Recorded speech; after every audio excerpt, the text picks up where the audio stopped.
Hi everyone, welcome to this week's Halton Hills housing update. So I have a pretty surprising, I'll say shocking, weekly update this week, and I think it's going to be an indicator for where our market is going the back half of this year. So looking at this week's numbers, Georgetown last week only had 6 sales. Again, it's been super slow here in terms of sales, which is surprising. What is really the conversation point this week is our new inventory. We had 27 new listings in Georgetown in the last week. 27. That is probably one of our highest weeks ever. And coupling it with virtually no sales is sort of an indicator that I think we're going where I thought we were going, which is into a very saturated and not great fall market. Things could change if inventory starts to slow down come September and the buyer activity picks back up, but this is a really interesting week to be looking at these numbers. 27 new listings is like a lot more than we're used to seeing, but we've been having, double-digit sales. We just are not in that market right now, so this is really interesting. Another interesting point is the other markets are still doing fairly well, but Georgetown is definitely where we're seeing a huge saturation. So let's look at the other markets and then we'll talk about active inventory. So in Acton this week, we had 3 sales, which is a good number for Acton, and only 2 new listings, so nothing crazy there. There was no sales in Glen Williams and 1 new listing, no sales and no new listings in Limehouse, and there was 1 sale and 1 new listing in the rural market. And then on top of the fact that our inventory is skyrocketing, we did have 6 properties come completely off the market last week. So there were properties that are terminating and coming off still, but our inventory is still spiking now. So that is going to be something we're watching closely. Now let's look at our active inventory. So last week we were at 136 active listings. We had been hovering in that 130-ish range, give or take 5, for a very long time. We jumped this week to 157 active listings. The last time Halton Hills' inventory was that high was the end of October last year, which was our worst month in, the last, 18 months or so. Last October was horrific. So 157 active listings in all of Halton Hills this week. That is not the highest number we've seen. We got up over 190 at one point, but 157 is certainly that jump that I've sort of been watching for to see if we might be on a different trajectory here. So looking in Georgetown, my mind is blown how we took this jump this week. So last week we were at 74 active listings. This week we were at 91 active listings. The last time we saw 91 active listings in Georgetown was the first week of November last year. So we have been on a decline basically in inventory since last October, November, and we're back to where those numbers are. So I suspect we are going to be really climbing in terms of inventory here in the coming months, and we could have like another terrible back half of the year. Last year it was dead. Prices sort of plummeted. They didn't plummet, but they were not great.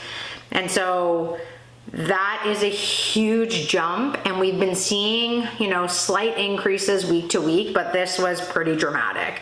So as soon as we get over that 100 mark, unfortunately, I feel like the buyer activity sort of is like, the buyers just are not as active and as aggressive anymore because there's so much to choose from, and they kind of wait and see, and then we get into like a bit of an inventory situation. So looking at our price points, and this is also still an interesting conversation. So under 800,000 is up slightly from 9 to 10 active listings. That pocket is still moving well. 800 to $1 million is up also slightly, 11 to 12 active listings, but again, very low inventory under $1 million. And that really is our price point that is moving consistently, I guess you could say. Like the buyers are still out under $1 million, but now we're looking over that million. And I think I made a comment like 2 weeks ago, like when inventory starts to pile on in the 1 to 1.5 is when we're in trouble. So 1 to 1.5 million. Last week we were at 26 active listings. We jumped to 38 active listings in that price point. When we were at the peak of things, that price point was sitting over 50 active listings. We are not far off from that anymore. And there was a really strong period in May where those properties were selling really rapidly. And we started to see them slowly climb, but to go from 26 to 38 is surprising to me. And I think that, again, this price point definitely starts to hurt once we start to see inventory increasing. So then 1.5 million plus is also up from 28 to 31 active listings. This is the price point that people are always trying to fetch, that like really high premium for their properties. You have subdivision houses at $2 million. They're never gonna move when our inventory is this high. Those higher price points just die, like they're just dead in the water when our inventory starts to climb. So 1 to 1.5, like we still get the trickle, but it's pretty bad, as we go up in price point. Over 1.5 million, like if you are a seller over 1.5 million and you get an offer, I would take that very seriously, because based on these numbers, if we continue to go where we were going, your houses will never move. So if onto my listing, anybody's listing, like take your agent very seriously, take the offer very seriously. And these numbers are just not good, especially for the higher price point homes. So Acton this week, Acton is down slightly. So we were at 19 active listings, down to 17 active listings this week. Acton has been pretty steady, like couple of sales every week, couple of new listings, and things are like looking okay in Acton right now.